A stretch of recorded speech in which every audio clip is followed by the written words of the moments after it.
Hello Facebook family, welcome back to another video. I hope you guys have been enjoying the videos that I have been posting so far. If you guys, first I have to say this, thank you guys for your support, thank you guys for watching my channel. I want to just let you guys know I did reach 1,000 subscribers. Woohoo, woohoo. Matter of fact, it's over 1,000 subscribers, and that's all because of you guys and your support and watching the videos and just commenting. I'm appreciating everything that you guys are doing. We'll have another video to talk more about the things that I plan on doing for this channel, but I just want to give you all guys a hand clap. Thank you for taking your time out. There's so many YouTubers, so many influencers that are on YouTube, and you could be watching anybody, but you guys happen to stop by and hang out at my channel for a while. Thank you for your support with the Laurel Valley Slave Plantation video. You guys have seemed to really enjoy the content that's on there, and so I appreciate you guys for your patience and your support. So with that being said, welcome back to my channel, and also the Tulum videos. You guys, I hope you're watching those. I'm doing a whole series on that. I will have a live video, I want to do of my daughter who lives in Tulum. And so if you guys are interested in visiting Tulum, go and watch those videos. It's a lot of information on there if you want to visit Mexico. But today I am doing something, another kind of plug into with the plantations. And since I live in Houston, I'm close by a plantation that I did not know was here, and it's called the Varner-Hogg Plantation. There's also another one called the Buryin Plantation, and there's also another one, the Levi Jordan Plantation, but it's not open right now. So the Varner-Hogg Plantation is one that's probably about an hour or so away, and so I'm gonna head there and just take a look and see what is there at the Varner-Hogg Plantation. It may not be at the maybe as much as large as it was when I went to the Laurel Valley Plantation, but nevertheless it is a plantation that I did found that is in Texas. It's not in Louisiana, which we talked about that most of the plantations are outside of Texas. There's not very many here because Texas was owned by Mexico, but lo and behold, there are some that were here, and so I happened to find this one, and so we're headed out. I'm here with my daughters who are in the car with me, my YouTubers. There's Ashley, that's my daughter who lives in Tulum. You guys met her in the Tulum videos. There's Tamar. Hey. Tamar has her own channel too as well. Both of them are YouTubers, so you can follow them at, what's your plug? Tamar Perkins. It's Tamar Perkins. And Ashley? Ashley Perkins. Okay, so you guys go follow them, check out their videos, check out my daughter lives in Tulum. As I said, there's a whole series that I'm doing on my channel on Tulum, and so go follow her channel. She has an ultimate travel guide to Tulum and everything that you need to know, and so we're going to talk more about that in another video. But yeah, guys, all things beauty, all things what? Travel. Fashion, yes. Travel, lifestyle. Fashion, beauty, lifestyle, all the girly stuff. Is that you? Yes. Okay. And Ashley, check me out if you're looking for travel, lifestyle, wellness, self-love, all those things. I got that on the back for you on my channel. Woohoo! So there you have it. So we're headed out right now, and we're on our way to Varner-Hogg Plantation. I'll see you in a bit.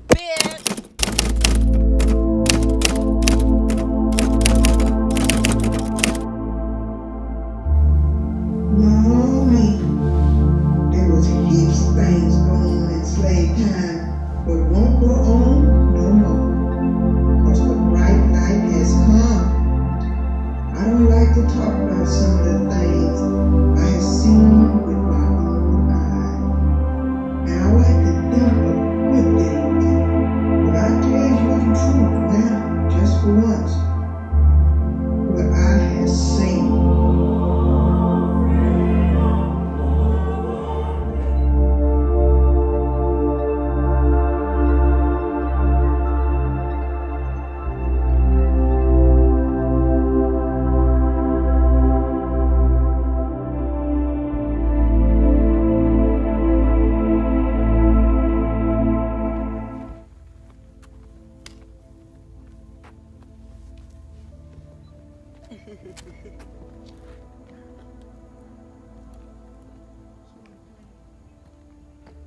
What's up, bro?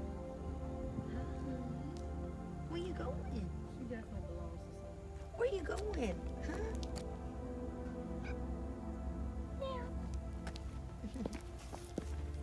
Okay, y'all, we're here at the Varner-Hogg Plantation. We just arrived. We just parked the car, and I just wanted to stop and take a view, let you see a view of this scenery with these old oak trees with the Spanish moss hanging from them. Here's one here. It's kind of a dark, dreary day, so I'm hoping that you can see this tree with the long gray moss hanging from it.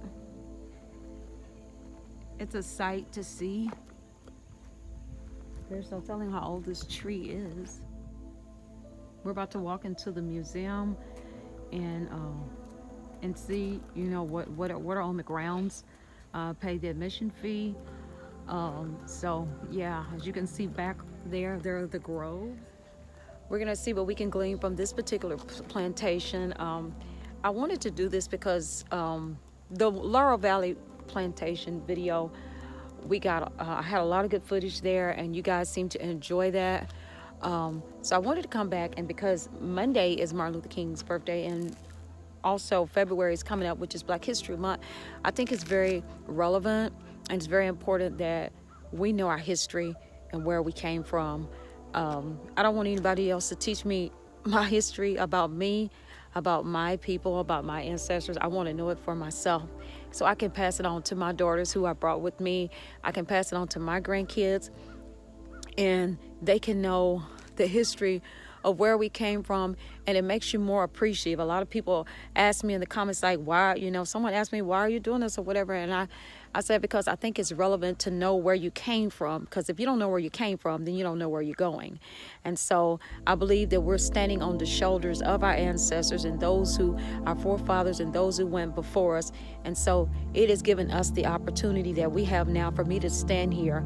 It's given us the opportunity to be in the places that we are in society. So without the sufferings and without the pain that our ancestors went through, we would not be standing here today. So in the place that we are, because we could be here, you see, but they went through the civil rights, they went through slavery, civil rights, and so we're standing here today. So I just want to be able to come back and be able to glean and see and walk in the footsteps of the places that they walked in, and to be able to obtain this knowledge and this history. So that is why I am here, and I will continue to do this. There are a couple of more plantations that I want to be able to visit, so I can be able to show you guys what it's like. If you guys get the opportunity to come to, this is in West Columbia, Texas. If you're close by and you can come take a look at the Varner-Hogg Plantation. I've never seen it, just found out it was here. So I plan to go back to Louisiana to catch some of the other ones that have reopened up since the hurricane. So yeah, here we are.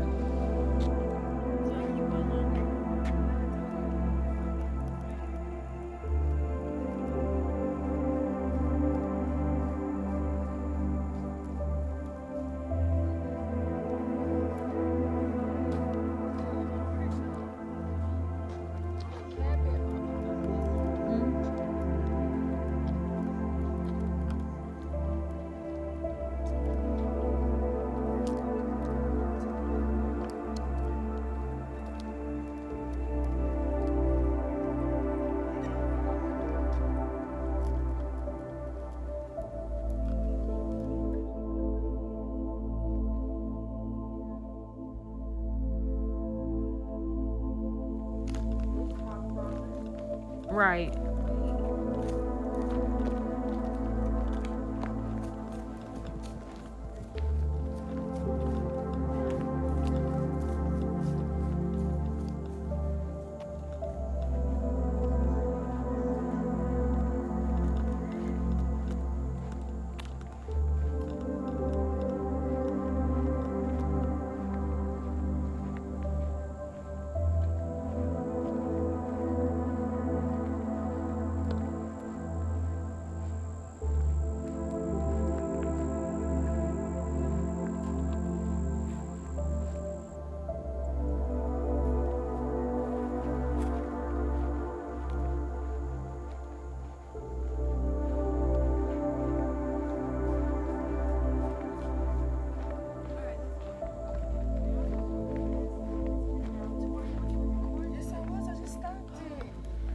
Okay, so we're headed into the visitor center.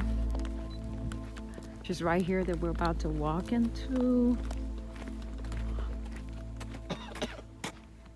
Hogg family.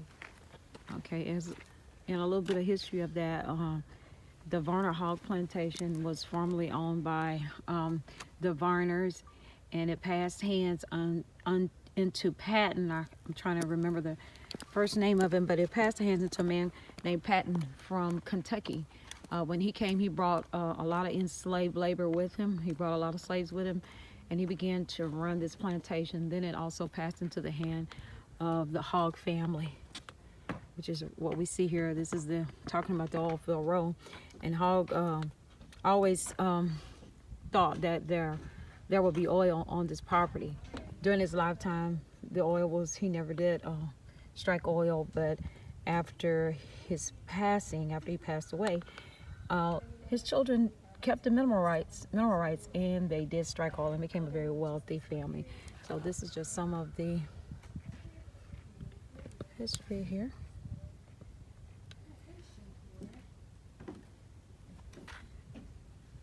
So we're about to go in here and see what we have here.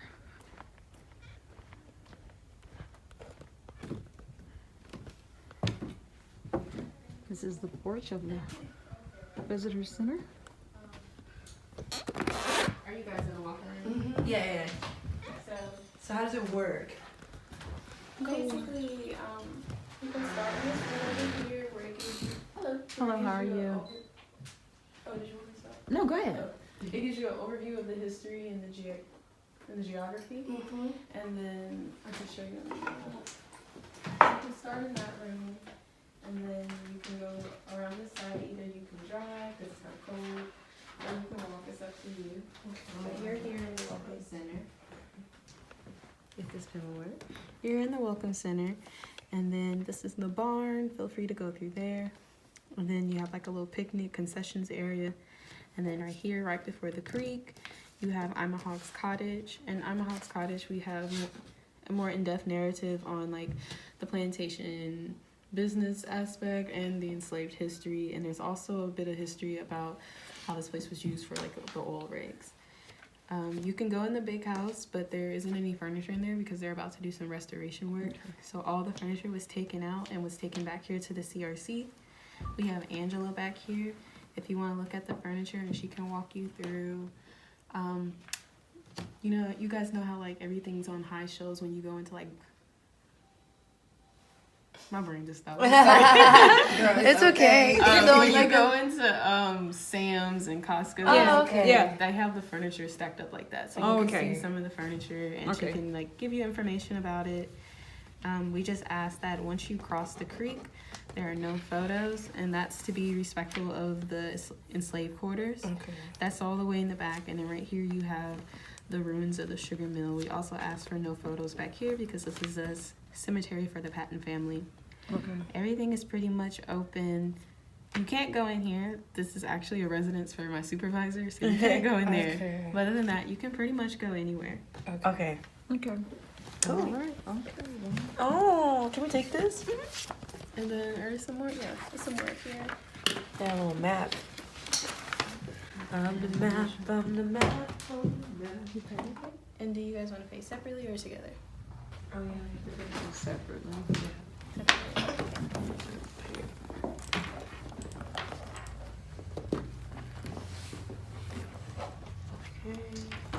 Okay, so you can hold it. I'll put it in there. Give me 1 second. Using Visa. Oh, you paid.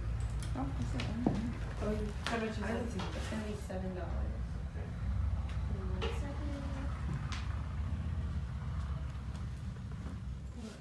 Give me 1 second. Some sauces here. Tomatillo salsa, peach salsa from Fredericksburg.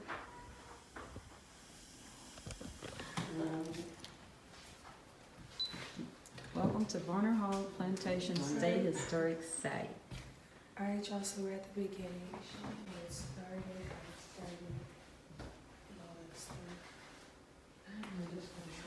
known for most of the 19th century as the Patent Plantation or Patent Place. This site was purchased by Governor James Hogg as a country retreat for his family. This plantation, Varner-Hogg, does not bear the patent name.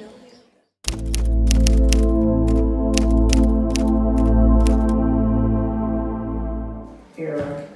So it's in that way it erases the history of Patent Place or the Patent Plantation.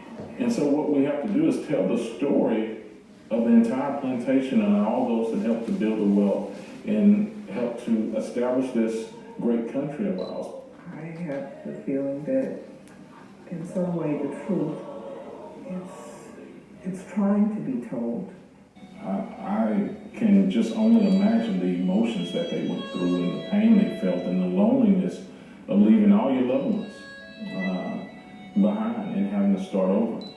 In 1834, Martin Varner sold his land to the Patton family from Kentucky. They arrived in Texas along with dozens of slaves who built the plantation home and so much more. When people arrive here on the plantation, when they see the big plantation house, they think basically that's the plantation, that's all there was to it, but they don't realize that this was actually a booming agricultural complex with many buildings. We had the 2-story sugar mill here. There were about 18 slave quarters across the way. There were several other workshops, including a blacksmith shop. There was a cotton gin and just a variety of buildings that went into shaping this into the agricultural place that it was. For many of those who resided at the Varner-Hogg Plantation, the only record of their existence are the fingerprints left on the clay bricks used to build the slave quarters. But by 1850, nearly 70% of the people living in Brazoria County were slaves. Who's really doing all the work? Who's doing all the building? Who's doing all the production of wealth? So the sugar plantations, the cotton plantations, this entire slave system that was producing this wealth for Brazoria was being divided by a small few. At the height of this plantation's sugar production, they were making about 245 barrels of sugar per season. The canes would be taken from the field over here, processed through the sugar mill, and then loaded into those 1,000-pound barrels called hogsheads. The hogsheads were then rolled down this little sort of natural chute here onto Varner Creek, loaded on the rafts, and then shipped off to market. And so that's how the plantation ran and gained the majority of its wealth here on site. Over the years, around 100 men, women, and children were enslaved at Patton Plantation. In the evenings, slaves returned home to their quarters across the creek from the big house. The slave people formed their own community within the subjugation, within the fact that they were controlled. They still had the power of community. But one slave, Rachel, held a unique position separate from the rest of the slave community. While she was technically enslaved, the historical records reveal she lived with Columbus Patton, acting as his wife and mistress of this plantation. That all changed when Columbus Patton died. His family, angry at the terms of his will, blamed Rachel and coerced her to move to Ohio, where she stayed until after the Civil War. Patton Plantation was still in legal probate when Union troops arrived to announce that the days of slavery were over. After hundreds of years and after decades of ancestors that had dealt with this bondage, I can imagine the jubilant atmosphere that it created for the enslaved people to finally know that their prayers had been answered and that they were finally free. You know, when the Union soldiers were pulled out and life became very oppressive again. African Americans were arrested in high numbers, earning long jail sentences for minor crimes. The old Patton place, now owned by investors, earned a reputation for cruel treatment of convict workers. These prisoners were forced to work in a corrupt and violent system that has been called slavery by a different name. And so the plantation then began to continue its labor force through the use of convicts. That was their answer to emancipation of slaves. Even with cheap convict labor, the plantation was never really profitable. It fell into disrepair. Then, in 1900, a hurricane destroyed what remained of the old patent place. Only the plantation home remained standing. In 1901, the old patent home was bought by former Texas Governor James Hogg. In 1918, his family struck oil. Young men rushed into the area to work the booming oil fields. The Hogg family renovated the old patent home, creating an idyllic country retreat that bore little resemblance to the hard-working plantation it had once been. In 1958, Ima Hogg donated this property as a historical museum, which she filled with her collection of American antiques. Over the years, the way that we have looked at history here has changed. Today, this site also tells the story of the enslaved people who lived and worked here. Interviews with former slaves like Sarah Ford shed a new light on history. Her words remind us of a history that should not be forgotten. Oh, that my daughter's watching the slideshow. It's like the history of the slave plantation. So you go through the years and it tells you how they developed, and it just progresses and get bigger and bigger, and then it shows today. So there it is. It shows the progression of the patent plantation from the 1830s all the way to today. Yeah. So, wow. Look at this nice settee, sofa, couch. And this is Ima Hogg. So this came from the governor's mansion. Look at that chair. So pretty.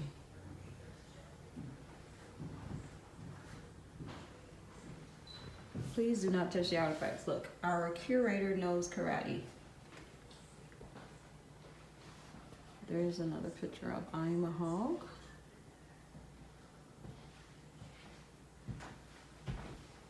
Saving grace. It says here, Ima suffered from bouts of depression and mental illness throughout the 1910s and 1920s. In an attempt to help her will encourage Ima's interest in American antiques, she embraced the project, fully becoming one of the nation's leading collectors. Wow. Here are some more artifacts here. There's an old fan. I don't know if you can see that because of the glare, because it's encased here in glass. There is, oh wow. Look at there. Oh. What is this? The rare find. Miss Ima donated this is a writing desk. Lovely letters. Here it is, right there. She donated the writing desk. This is a Swiss music box. Oh, that is so nice. A Swiss music box. Oh wow. This is what you call a hot air engine fan. A hot air engine fan is one of the few existing examples of the Sterling hot air engine fan. It ran on alcohol. Her interests included unusual rare items in addition to decorative arts. There's some more things there. Let's see. This is what? I'm also studied music at the University of Texas, at the New York Conservatory. So that's just some of her music books there, I guess. Wow. Some more artifacts. Little toothbrush.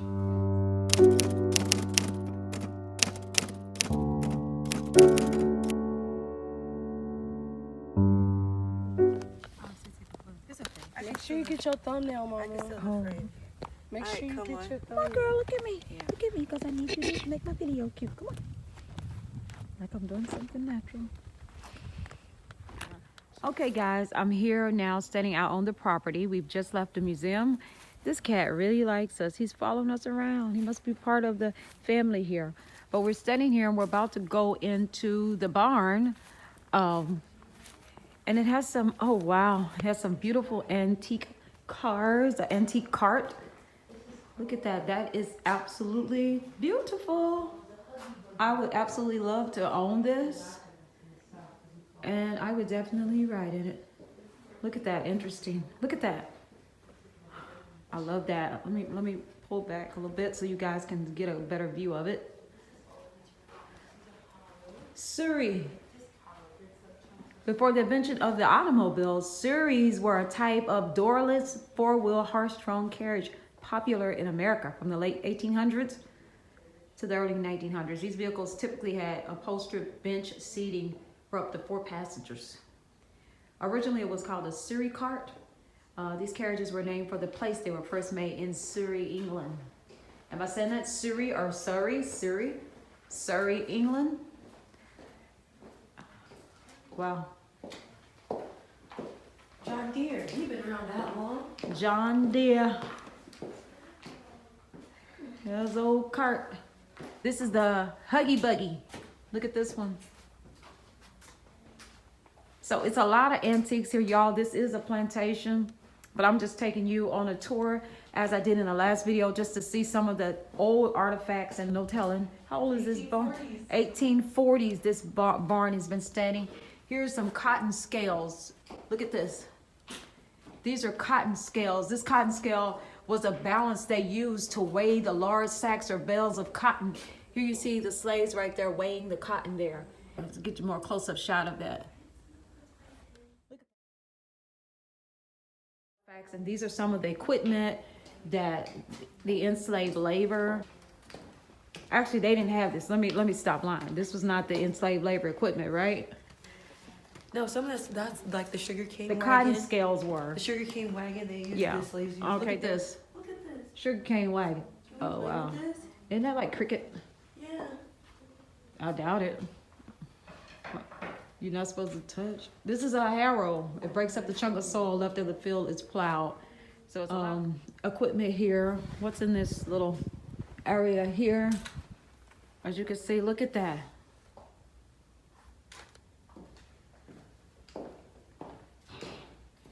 This is a good place to take a photo. Let's look at that. I don't want to spend a whole lot of time because I don't want my, look at that pitchfork. Oh my God, look at that. This machine here. All of this equipment. It doesn't tell me what exactly that is.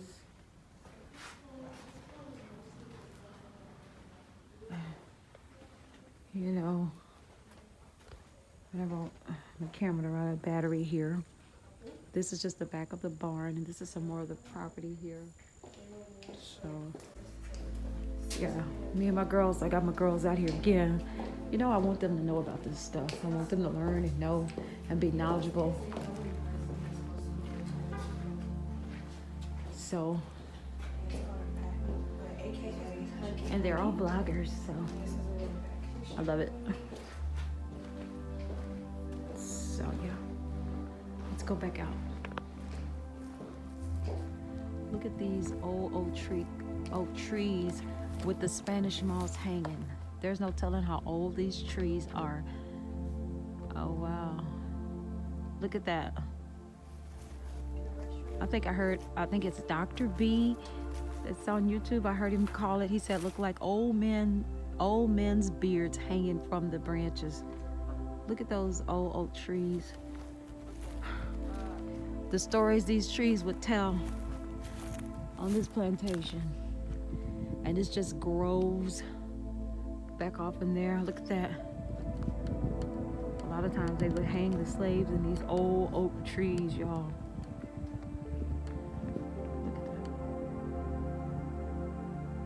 You know, we see the beauty of it all, but yeah, bittersweet story here. Fertilized from the past and from the pain of the past. Glory. Look at that. Fertilized from the pain of the past. So, yeah, we're gonna walk. You can go all the way down there. There's Varner Creek. You can keep walking and go all the way down and go past there, past the groves.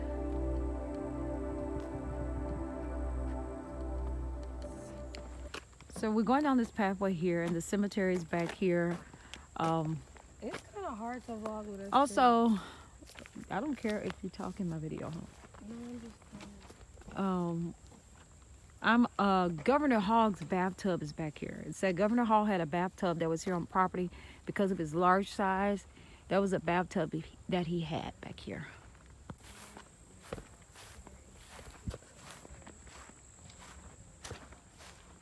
Sorry for the shaky camera, guys. I think it's the supervisor's house. I think that.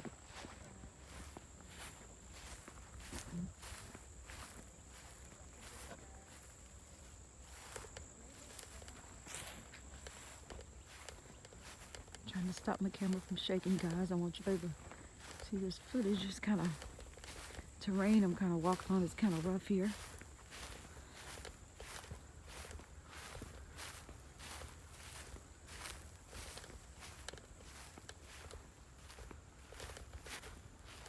All these grounds here, all of these grounds you see. It's the plantation. As I said, as we said earlier, the Varner-Hogg Plantation, even though they named it the Varner-Hogg Plantation, it also passed into the hands of Patton. And so his name, Columbus Patton, is not mentioned much. And I believe it's because of the relationship that he had with his slave, Rachel. She was his wife and concubine. And midwife and mistress, yeah. This is where the But Patton family was buried. This is where she said we couldn't. Okay, this is where the cemetery is for. Yeah, the Patton family. Oh, this is the Patton family But the cemetery. Galveston hurricane took out the stones and stuff like that. Kind of fun. Okay, y'all. We're going down. We're going back here to Hogg's, Governor Hogg's tub, swimming hole. They said because he was 300 pounds, he was a large man. He had a tub he built outside that he could fit in. Look at that. Crazy. I gotta do my voiceover. Y'all, this is a swimming. Governor Hogg's You have to bathtub. swim in, and he's written in here. Yeah, they said it. get Yeah, I've my- read it in the history my too. clip. And it's still, he said it's still Alright, here. so There it that's is. what That's we his tub. This is where he, yeah. Look at that. His bathtub. Could not fit in the middle bathtubs that were created at the time. Couldn't fit in the tub. So here he is out here, Governor Hogg, taking a bath. On the plantations that he fixed it to baths. So I'm gonna show you guys what it looks like. Hard to go. It's very, I think, very. Wow. I gotta stick to the basics. There you go. So stubborn for me. So guys, we're headed back around so we can go see some of the other sites. It's quite a lot of stuff to see here on the other side. But the grounds, so green and lush out here. Just a shame that it had to be a plantation. But here we are, going through the trees.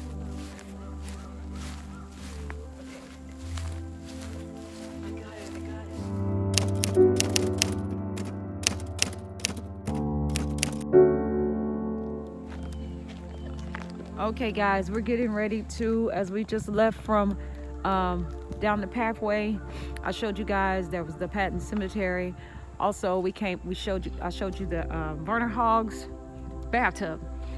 We're getting ready now to go into pretty much the highlight of this plantation, because they have the Sugar Mill ruins and they have a slave quarter ruins, but they don't have there's nothing really intact, you know. It's just ruins, a small portion of what's left of it. So we're getting ready now to go into the big house, which is the highlight of this plantation. The reason why I wanted to make sure to come, because you can get an opportunity to see the big house, the plantation owner's home. That's pretty much the prevalent thing that's here. You know, I want us to keep our focus on our ancestors and what they endured, but this is just I want to take you in a look into the big house and just see what life was like in the big house. I'm sure the slaves, there were some slaves that, I don't even want to say the word, there were house slaves. They had house slaves that worked. But this is what we see here. This is not what the original house looked like, because after James Hogg, Governor Hogg, became owner, they faced the house on a broad lawn and they did some renovations to it. So this is the rendition of what the governor's mansion or home looked like. So, but this is essentially still the big house. So this is, see, but it's been refurbished. So let's go here. This is the planter's house. They call it the planter's house. In the 1830s, the slaves built this brick home for the Patton family. So everything that you see that we're looking here on the plantation was built by the slaves. From the bricks, they even showed you in the video, the only remnant of they have of the life of the slaves is the handprints of the slaves' hands in the brick. They built the ruins. I mean, they built their the plantation, the home. They built their own quarters. They built everything. And so anyway, but I'm gonna take you into the planter's house. Like I said, it's been renovated. Here's the history of it. Everything during the 1900 hurricane, everything but this house was destroyed by the hurricane. It still stood. So originally they said this was the back of the house on the other side, but you can see, if you stand here and look through the horizon here, you can see the slave quarters, the barns, the sugar mill, the outbuilding, the sugarcane fields. You will be able to see all of that back there. So, yeah. So the Patton family lived in this home from the 1830s to the 1860s, and they worked in this home. So this is it, guys. But after the Patton family sold the plantation, land managers, a series of tenants lived here, and they ran the property for Governor Hogg. And so now Governor Hogg purchased it as a country retreat. Let me put that in there. So, yeah. So this is it, guys. This is it.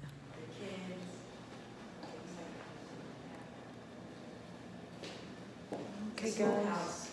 Guys, this is the smokehouse. This is the smokehouse. Where they keep the meats and the foods. So, y'all, this is the actual house. Look at the walls. You can see the old walls. You see that? This is all real authentic. There's been no renovations to this at all. Let me turn the camera. So look at there. This is what the smokehouse would be. This is where the meat would hang. This is the Plantation Smokehouse. During the Hogg era, this room was used as a pantry, though, with a large ice box. Ice would be brought from town. Fresh foods would be kept and prepared for the family visits. But during the Patton era, meat, this was an actual smokehouse, would be hung from the beams in the room and cooked over a large fire. So, yeah. And then there was a large pit dug in the center of the dirt floor. And that's how an old smokehouse will look. Where's your iPad? Right here? Sugar molds. Once they boil the cane syrup from the sugar mill, they place it in vats to cool. The syrup will crystallize into granulated sugar, and they will put it into these molds. So it was all about this sugar cane.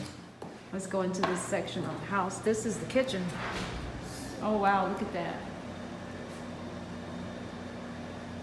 Look at that. Look at the old original floors there, the bricks. Pans, and look at that fireplace over there. A hearth. Little beams up in here.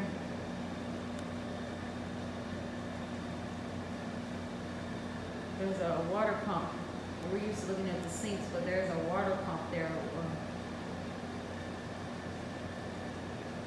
No faucets. That's what I meant. No faucets. The water pump the water.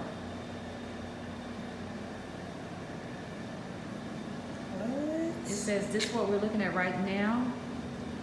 It says the exact appearance of the kitchen, the patterns used is unknown. So it was originally located where the pantry is today, but there was a fire in 1893. So what we're looking at is the Hogg family kitchen that was rebuilt in 1920 over the footprint of an old dirt floor kitchen addition.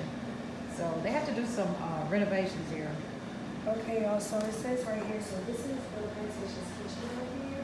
Look at there. And they said that the portion of the Hogg family chef, I didn't know this, he takes over the kitchen stove, which is That's him right here. Yeah, that's the kitchen chef. Who was his Hogg chef? Yeah, the Hogg chef. This is the Governor Hogg chef right there. What was his name? His name was Ike Rhodes. Ike Rhodes. You see him right there? Let's give ode to Ike. Amazing. What is this right here?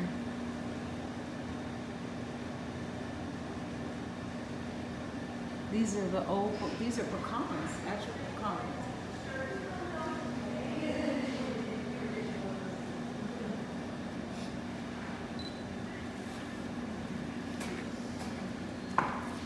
So in the kitchen chimney,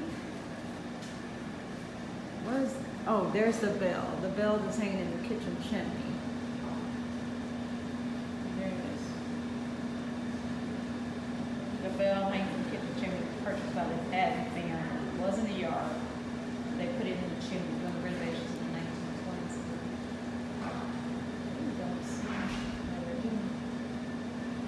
But behind the kitchen, there is a staircase.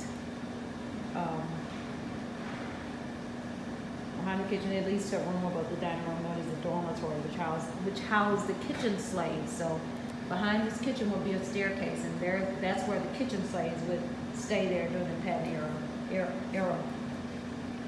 But during the 1920s, the oil field workers worked there. Big ups to you, Ike. Plantation, it's just 6 big rooms. Really? Oh, 3 on really? each floor, you know. I think she said the furniture they took out. So big. So this is the porch. Look, a view of that. Look at that, the balcony up there. This is the big house.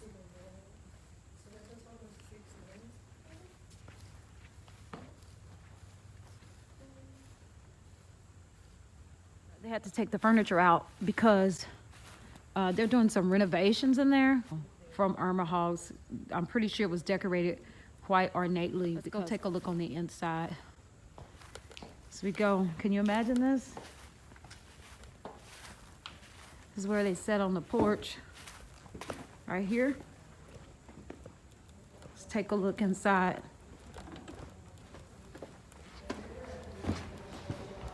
Walking into the big house. Wow.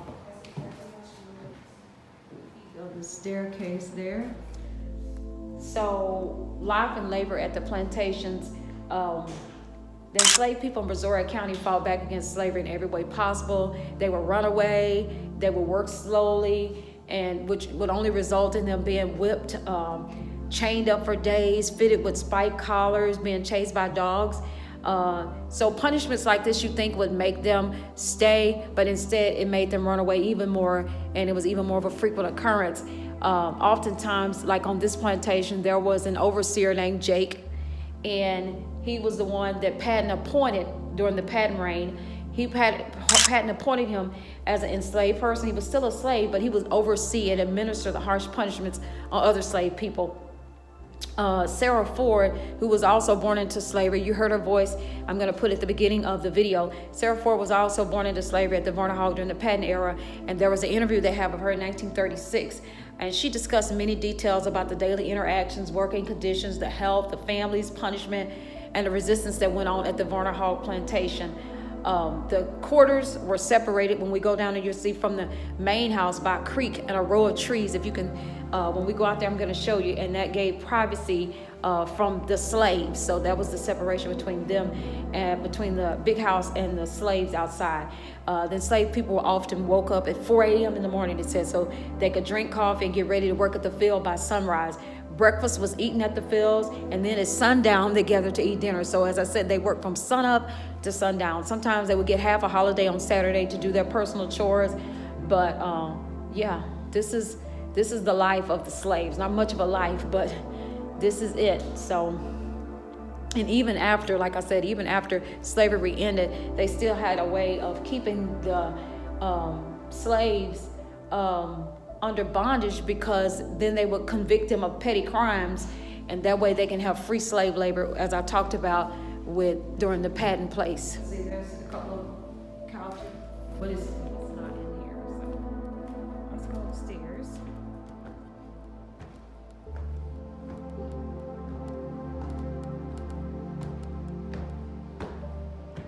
Very steep steps, so you have to be very careful with the steps here. Okay, a whole lot. There's a whole chest here. Also, machine gun. Mom has in the house.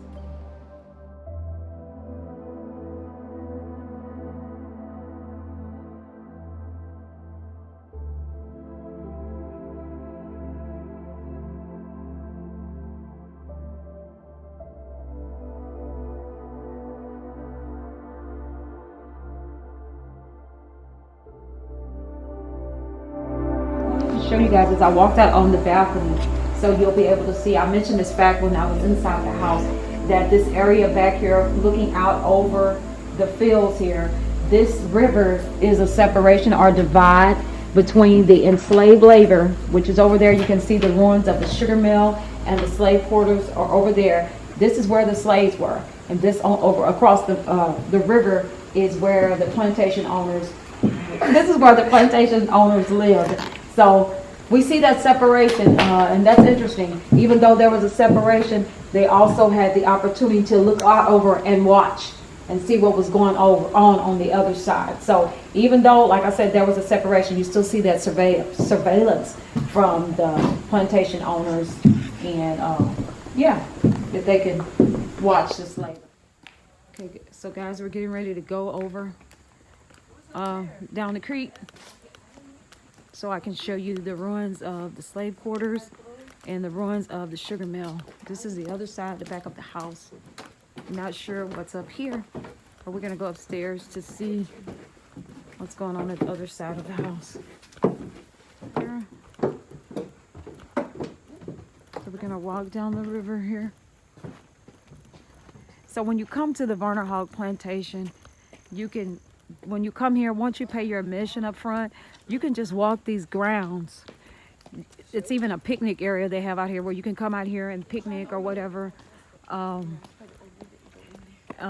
can just walk up and down, and there are sites on either side of the street here that you can see. So we're about to go down through here across Varner Creek, and Miss Ima's oil rig is down there, the slave quarter ruins, and a picnic area. So here we are crossing this creek that was here.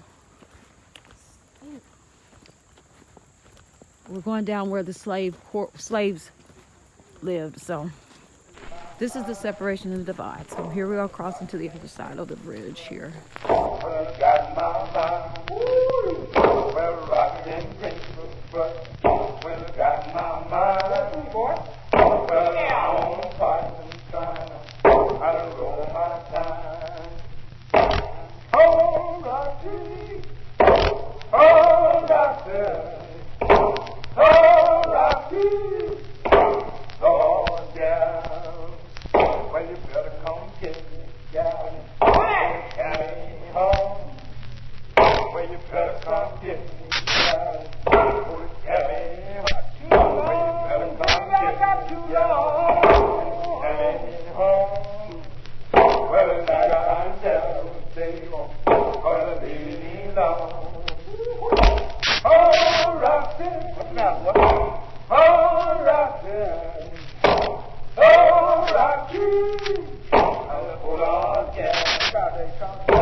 Oh,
Okay, guys, here we are down. We walked past over Varner Creek, and we're now here where the sugar mill ruins are.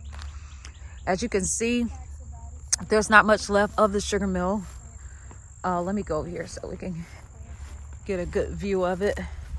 That's why it was so important when I showed you. If you haven't saw my other video of the abandoned sugar mill that's in Sienna Plantation, go watch it, because that's why they want to preserve it so bad, because there's not very many, as far as I know from reading the history of it, it is the only sugar mill that is intact like that, completely still standing and not destroyed. So this is what's left of this sugar mill here. Look at that.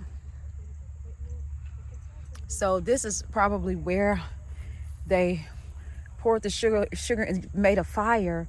And as you can see, those sugar bowls there, I'm assuming that these are definitely sugar bowls. I showed you sugar bowls in the other video, and they put it on top of here of this type of hearth and boil the sugar cane, the syrup, to make sugar. So this is all that's left. See, that old sugar mill that I showed you in that previous video was very unique because it had those floors that were made. If you haven't seen that video, go and watch it. So this sugar cane, this was prevalent in this area with these sugar plantations here. So those are the sugar bowls here. Let me get a close-up shot of these. So there's a small sugar bowl. Now you remember in my other video, I showed you these bowls, and they were the large bowls down here that you see on the end here. But these are the vats that they use to pour the syrup in to boil the sugar. So working on a sugar plantation was very brutal, was very hard work. There's another one. As you can see there, these are the larger bowls opposed to the smaller ones that we just saw. But this is all that's left of a sugar mill that was once here. Let's go down here. Not sure what this, I guess this is part of the mill that's still, look at those old bricks. And this sugar mill was built by the hands of the slaves. And I noticed in the video that they were saying the only thing they had to show of their life were some of the bricks had their fingerprints still inside of the bricks. Their fingerprints were in the bricks. So I don't know. You know, we're looking here at all these old bricks here that were made by the slaves and then used to build. So at that. Now we're getting a real close-up shot of these old bricks. Look at those old bricks. Oh wow. You can see. This is the work of the slaves, guys. This is the work of the slaves. Look at those old bricks. Look at the color of that clay, those clay bricks. Look at that. I don't know if we could probably see the fingerprints in some of them. But they made that analogy. I don't know. Maybe possibly. As we look at these bricks. That's what I said. Maybe. That's just the chimney. This is the chimney part. And where they burn. So this is why it's so important that sugar mill that they're trying to preserve, that they allow archaeologists to go in and do some work there and excavate there, because that's the only sugar mill that's intact. This is just a remnant of what once was. And there's that. And we look back over horizon right here. We can see the big house right here. So if you were working out here in this sugar mill, you could see right over there the plantation owner's house right there. From the lap of luxury to over here. Old Varner Creek. Well, they did carve something out of bricks. So It says 115. we don't know what this 115 may have been I don't know, because these bricks were made by the slaves. It could mean something. I don't know. Maybe it's something. Because you had to have did that when you first. All right, do that say, is that 1815 or something? Looks like there's a number that's scratched out right there. Maybe. I don't know. So this is pretty much where the plantation ends.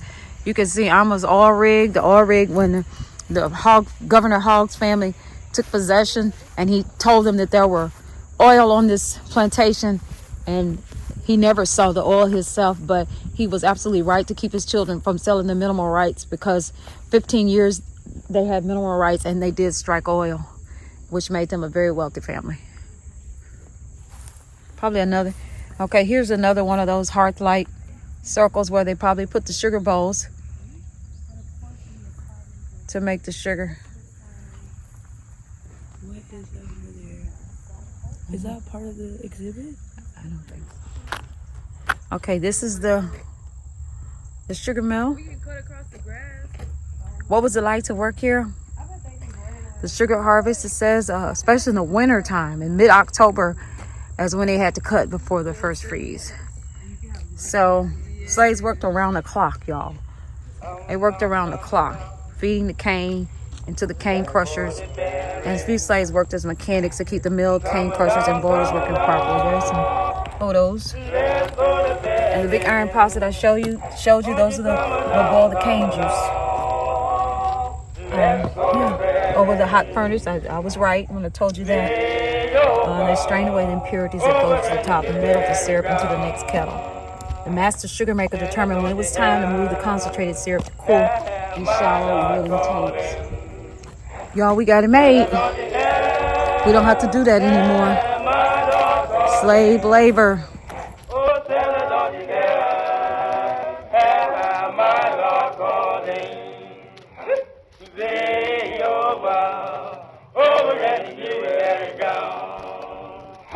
The hammer keep a ringing in somebody coffin. The hammer keep a ringing, water boy, somebody coffin. Oh, the hammer keep a ringing in somebody coffin. Way over, come here, over and you get down. Where the hearse keep a rolling somebody to the graveyard. The hearse keep a rolling. You think I'm a camel, boy? Come here. Oh, the hearse keep a rolling somebody to the graveyard. Way over and you get down.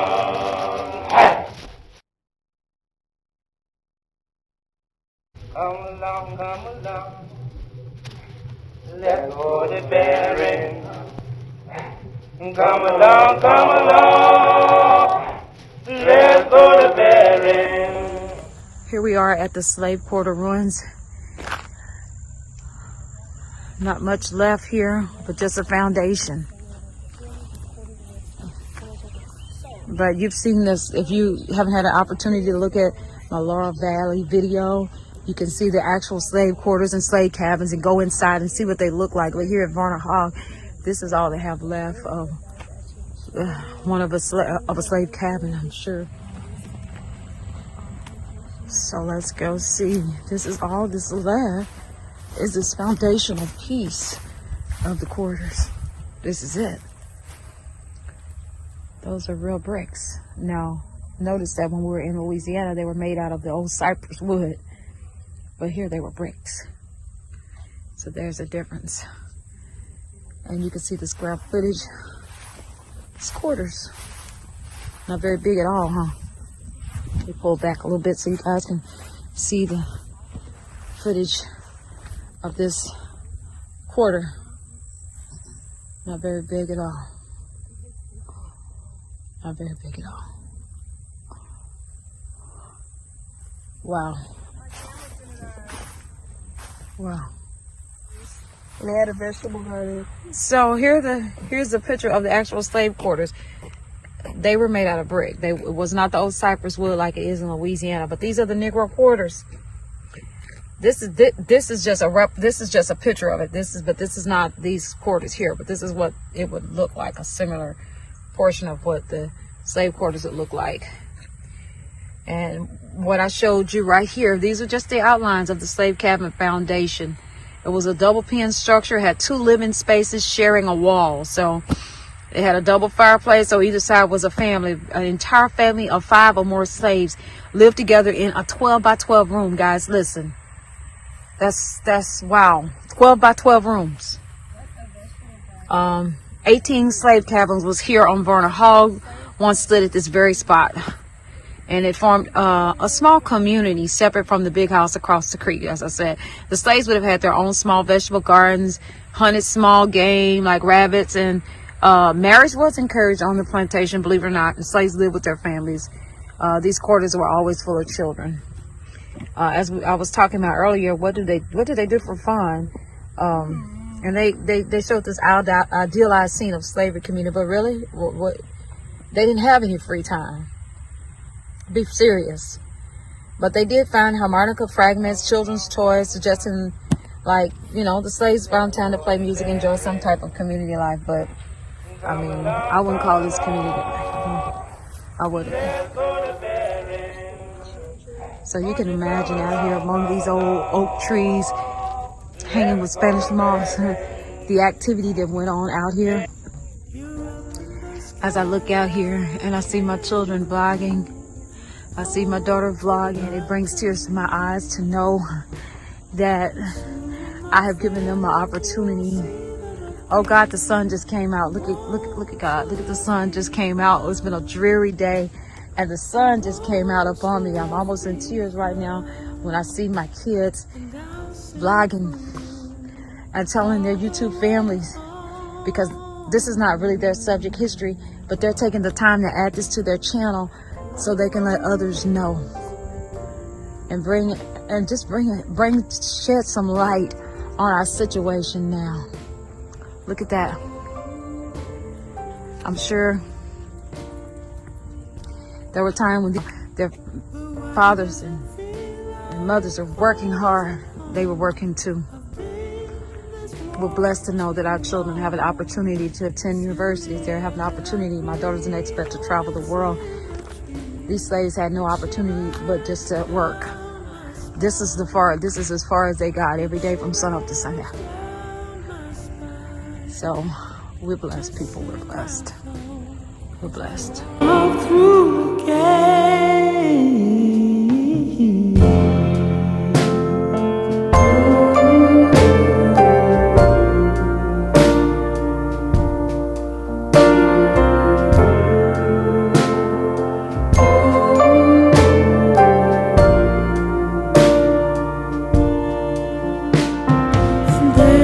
Stays just like before, but she doesn't look the same. fear in her eyes, I've seen it before. And she can't recall my name. No, she can't recall my name. And so I sang to her as I fall.